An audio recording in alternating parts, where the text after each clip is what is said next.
సాతాను దాచాలని చూసిన శక్తివంతమైన వచనాలు. శతాబ్దాలుగా సాతాను క్రైస్తవుల నుండి దాచాలని ప్రయత్నించిన కొన్ని ప్రత్యేకమైన బైబిల్ వచనాలు ఉన్నాయి. ఎందుకంటే ఈ వచనాల్లో అతని రాజ్యాన్ని పూర్తిగా కూల్చివేసే శక్తి ఉంది. సాతాను ఎక్కువగా భయపడేది మీరు ఎక్కువగా ప్రార్థించడం కాదు, చర్చికి వెళ్లడం కూడా కాదు, మీరు ఈ శక్తివంతమైన వచనాలను తెలుసుకోవడం.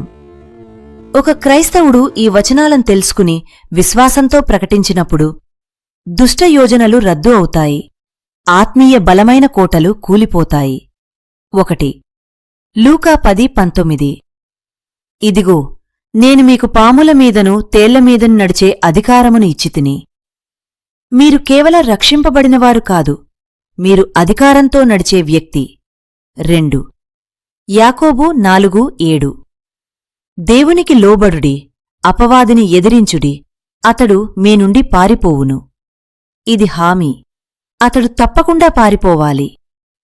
3 కొలస్సైలకు 2:15 యేసు శిలువపై శక్తులన్నిటినీ ఓడించాడు. మీరు ఓడిపోవడానికి కాదు, గెలిచిన స్థితిలో నిలబడడానికి పిలవబడ్డారు.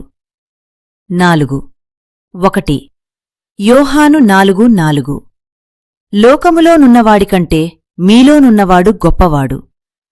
మీలో ఉన్న పవిత్రాత్మ ఏ శక్తికన్నా గొప్పది. 5 ప్రకటన గ్రంథము 12:11 వారు గొర్రె రక్తము చేతను తమ సాక్ష్యము చేతను జయించిరి. విజయం కోసం 3 ఆయుధాలు. యేసు రక్తం, మీ సాక్ష్యం, సంపూర్ణ సమర్పణ. 6 2 కొరింథీయులకు 14 మన యుద్ధాయుధములు శారీరకమైనవి కావు, ఇవి ఆత్మీయ కోటలను పూర్తిగా కూల్చే శక్తి కలిగినవి. 7 ఎఫెసీయులకు 6:11 దేవుని సంపూర్ణ కవచమును ధరించుడి. సాతాను ప్రధాన ఆయుధం మోసం, దేవుని వాక్యం నిజం. 8 యెషయా 54:17 నీకు విరోధముగా తయారైన ఏ ఆయుధమును విజయవంతమగదు, ప్రతి దుష్ట యోజన చివరికి విఫలమవుతుంది. 9 రోమా 8:37 మనం జయించువారికంటే అధిక జయించువారము. మీరు సాధారణ విజేత కాదు, మీరు అత్యంత జయశీలులు. 10 మత్తయి 16:19 బంధించుట, విడిపించుట. మీరు భూమిపై ప్రకటిస్తే పరలోకంలో స్థిరపడుతుంది. శక్తివంతమైన ప్రార్థన. పరలోక తండ్రి, యేసుక్రీస్తు మహానామములో నేను మీ సన్నిధికి వచ్చుచున్నాను. మీరు నాకు భయమునకు ఆత్మను కాక శక్తి, ప్రేమ, స్థిరబుద్ధి ఆత్మను ఇచ్చినందుకు కృతజ్ఞతలు.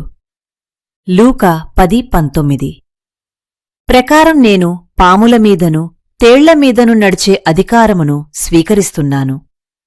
యాకోబు 4:7 ప్రకారం నేను మీకు లోబడుచున్నాను మరియు అపవాదిని ఎదిరించుచున్నాను, అతడు నా నుండి పారిపోవును. కొలస్సైలకు 2:15 ప్రకారం యేసయ్యా, మీరు శత్రువును పూర్తిగా ఓడించారు, ప్రతి దుష్ట యోజన రద్దు అయింది.